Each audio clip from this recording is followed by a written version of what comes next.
Hello friends, तो हमने market के लिए जो एनालिसिस किया था डॉट टू डॉट निफ्टी ने वो एक ट्रेड दिया था, 3 ट्रेड दिया था, उसमें अच्छा खासा प्रॉफिट मिला था। तो मैंने क्लियर कट बोला हुआ था, आप लोग देख सकते हो। एरो जिस हिसाब से ड्रॉ किया है उस हिसाब से ही मार्केट ने वर्क किया है और मार्केट वहीं से ही घुमा है। और आप लोग देख सकते हो कि मार्केट ने निफ्टी के टारगेट आने से ही मार्केट पूरी तरह से कैसा डाउनफॉल आ गया था। फिर बैंक निफ्टी में तो कोई ऐसा ट्रेड अच्छा खासा बना नहीं था, तो बैंक निफ्टी में भी यहाँ से टारगेट मिला था पर यहाँ रिटेस्ट पे आया नहीं था। और फिर निफ्टी में भी कोई ऐसा अच्छा खासा ट्रेड नहीं बना था, क्योंकि यहाँ रिटेस्ट पे आया नहीं था और मार्केट यहाँ से ही मतलब कि ऊपर जा चुका था और यहाँ रिटेस्ट से मार्केट ऊपर गया था। पर यहाँ पे भी कोई ट्रेड बना नहीं था, पर अपना निफ्टी में एक परफेक्ट 3 ट्रेड बने हुए थे, तीनों में अच्छा खासा प्रॉफिट मिला था। तो आप लोग देख सकते हो कि निफ्टी में यहाँ से अच्छे खासे 67 पॉइंट और यहाँ से फिर से 67 पॉइंट और यहाँ से अपने को तकरीबन मतलब कि मान लो तो अपने को 100 पॉइंट, यानी कि अपने को टोटल 220 पॉइंट अच्छा खासा कॉल साइड और पुट साइड ट्रेड मिला था। इसलिए बोलता हूँ कि आप लोग डेली मेरा एनालिसिस वीडियो देखा करो।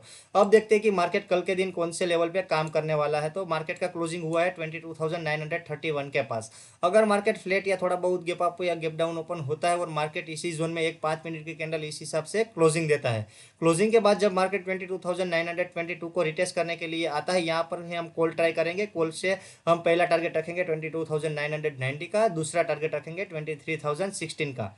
दूसरा सिनेरियो ये रहेगा कि अगर मार्केट इस हिसाब से 5 मिनट की कैंडल इस जोन में क्लोजिंग देता है और मार्केट जब 23,016 को रिटेस्ट करने के लिए यहाँ पे आता है, तो यहाँ से हम ऑब्वियसली पुट ट्राई करेंगे, 25 पॉइंट का स्टॉप लॉस रखेंगे। 22,990 हमारा पहला टारगेट रखेंगे, 22,922 हमारा दूसरा टारगेट रखेंगे। तीसरा सिनेरियो रहेगा कि अगर मार्केट 22,922 को ब्रेक डाउन देता है और ब्रेक डाउन के बाद एक 5 मिनट की कैंडल इस हिसाब से क्लोजिंग देता है और कैंडल क्लोजिंग के बाद जब मार्केट 22,922 को रिटेस्ट करने के लिए आता है, तब यहाँ से हम पुट ट्राई कर सकते हैं। पहला टारगेट रखेंगे 22,820 का और दूसरा टारगेट रखेंगे 22,720 का। चौथा सिनेरियो रहेगा कि अगर मार्केट 23,016 को ब्रेकआउट देता है और ब्रेकआउट के बाद एक 5 मिनट की कैंडल इस हिसाब से क्लोजिंग मिलता है और क्लोजिंग के बाद जब मार्केट 23,016 को रिटेस्ट करने के लिए आता है, तब यहाँ से हम कॉल ट्राई कर सकते हैं। फर्स्ट टारगेट रखेंगे 23,155 का और दूसरा टारगेट रखेंगे 23,216 का। अब हम देखेंगे कि हम बैंक निफ्टी में किस हिसाब से काम कर सकते हैं। तो बैंक निफ्टी का क्लोजिंग हुआ है 49,280 के आसपास। अगर मार्केट कल इसी जोन में ही कहीं पर ओपन होता है, ये जोन के बीच में ओपन होता है और पहली 5 मिनट की कैंडल इसी सबसे पूरी ऊपर के लेवल में बीच में ही क्लोजिंग मिलता है और क्लोजिंग के बाद जब मार्केट 49,190 को रिटेस्ट करने के लिए आता है, तब यहाँ से हम कॉल ट्राई कर सकते हैं। 49,370 का फर्स्ट टारगेट रखेंगे, दूसरा टारगेट रखेंगे 49,561 का और 60 पॉइंट का स्टॉप लॉस रखेंगे। और मार्केट जब 49,516 को रिटेस्ट करने के लिए आता है, तब यहाँ से हम ओबियसली पुट ट्राई करेंगे। फर्स्ट टारगेट रखेंगे 49,370 का, दूसरा टारगेट रखेंगे 49,119 का। ये हमारा दो सीनरी हो गया। अगर मार्केट 49,190 को ब्रेक डाउन देता है और एक 5 मिनट की कैंडल उसके नीचे क्लोजिंग पे सस्टेन करता है और फिर जब मार्केट 49,190 को रिटेस्ट करने के लिए आता है, तब यहाँ से हम पुट ट्राई कर सकते हैं और हम टारगेट रख सकते हैं 48,920 का और दूसरा टारगेट रखेंगे 48,655 का।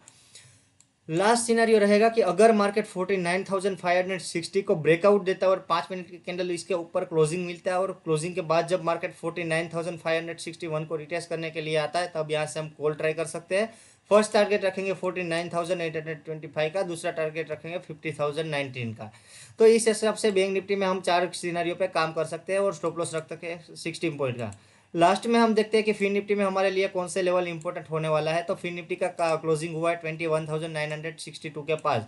अगर मार्केट यहीं कहीं पर ही ओपन होता है या थोड़ा बहुत गैप अप या गैप डाउन मिलता है और मार्केट इस जोन में ही ओपनिंग देता है और मार्केट 5 मिनट की कैंडल इसी जोन में क्लोजिंग मिलता है और मार्केट पहले 21,930 को रिटेस्ट करने के लिए आता है, तब यहाँ से हम कॉल ट्राई करेंगे। फर्स्ट टारगेट रखेंगे 22,010 का, दूसरा टारगेट रखेंगे 22,088 का और स्टॉप लॉस प्लान करेंगे 25 पॉइंट का। और जब भी मार्केट 22,090 को रिटेस्ट करने के लिए आता है, तब यहाँ से ऑब्वियसली हम पुट ट्राई करेंगे। फर्स्ट टारगेट रखेंगे 22,010 का, दूसरा टारगेट रखेंगे 21,930 का।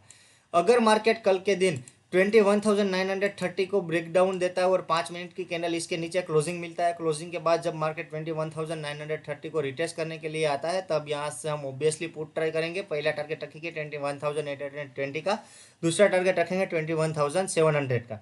ये हमारा थर्ड सिनेरियो हो गया। लास्ट सिनेरियो रहेगा कि अगर मार्केट 22,088 को ब्रेकआउट देता है और 5 मिनट की कैंडल इस जोन के ऊपर क्लोजिंग मिलता है, क्लोजिंग के बाद जब मार्केट 22,088 को ब्रेक रिटेस्ट करने के लिए आता है, तब यहाँ से ही हम कॉल ट्राई करेंगे। पहला टारगेट रखेंगे 22,200 का, दूसरा टारगेट रखेंगे 22,310 का। तो इसमें भी 4 सिनारियों पे इस हिसाब से काम कर सकते हैं। आपको मेरा एनालिसिस अच्छा लगता है तो आप वीडियो को लाइक करो और ज़्यादा से ज़्यादा शेयर करो, तो आप और लोगों को भी हेल्प हो सके। और मेरा एनालिसिस वीडियो 10 में से 7 से 8 ट्रेड सच्चे होते हैं। और चैनल को सब्सक्राइब करना है, और मेरी फ्री टेलीग्राम चैनल है जिसमें मैं डेली अपडेट देता रहता हूँ, तो उसकी लिंक नीचे डिस्क्रिप्शन में है, तो उसमें से आप ज्वाइन हो सकते हो। Thank you so much.